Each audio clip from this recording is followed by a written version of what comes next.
CPA – Safety. Two main objectives of the CPA are to ensure the safety of consumers and to improve standards of consumer information. Section 58. Warning consumers about risks.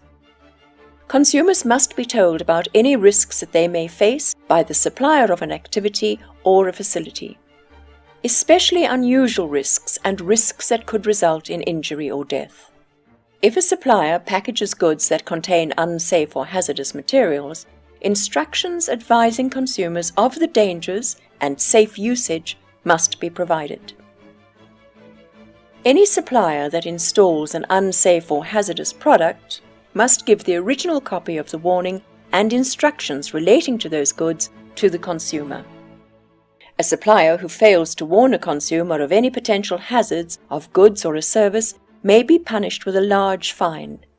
It is advisable to warn customers of all hazards, even if they seem obvious.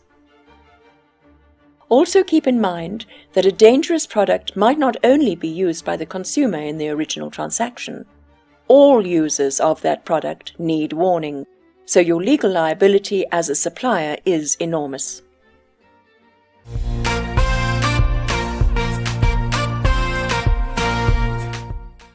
A frightening example here is a case in America where a man successfully sued the manufacturers of a motorized caravan for failing to advise him in the handbook that he could not safely put on the vehicle's cruise control while driving and then go to the back to make himself a cup of tea.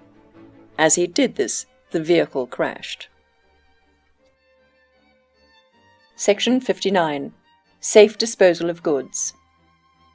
If the law prohibits the disposal of any kind of product in the ordinary waste disposal system, then the supplier must accept the return of such goods and their packaging without charge. For example, medical equipment such as syringes and needles. Section 60. Safety monitoring and recall. The Consumer Protection Commission will develop and apply industry codes of practice and systems so that the Commission will be notified of and can investigate instances where consumers were supplied with unsafe or hazardous goods, or where the consumer suffered harm as a result of product failure.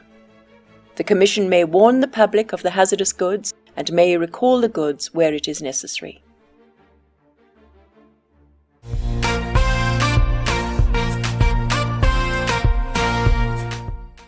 Section 61.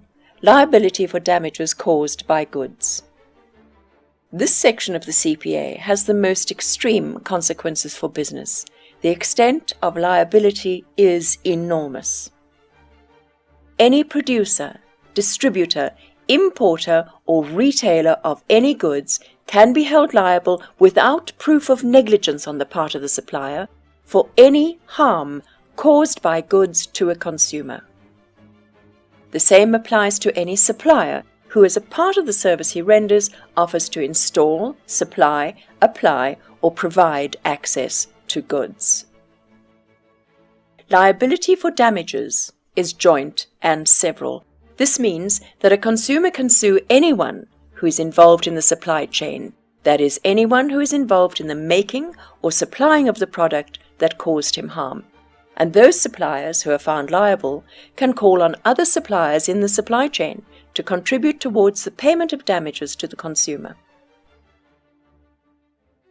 The harm may be a result of product failure, product defect, or poor warnings about the risk of a product.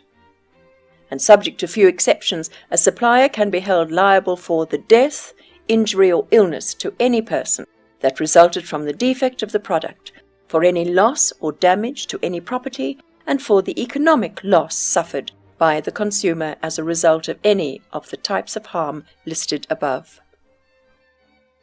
Claims for damages that result from a defect in the product must be brought by the consumer within 3 years after the death or injury of a person, or within 3 years after the consumer became aware of the illness, property damage, or economic loss.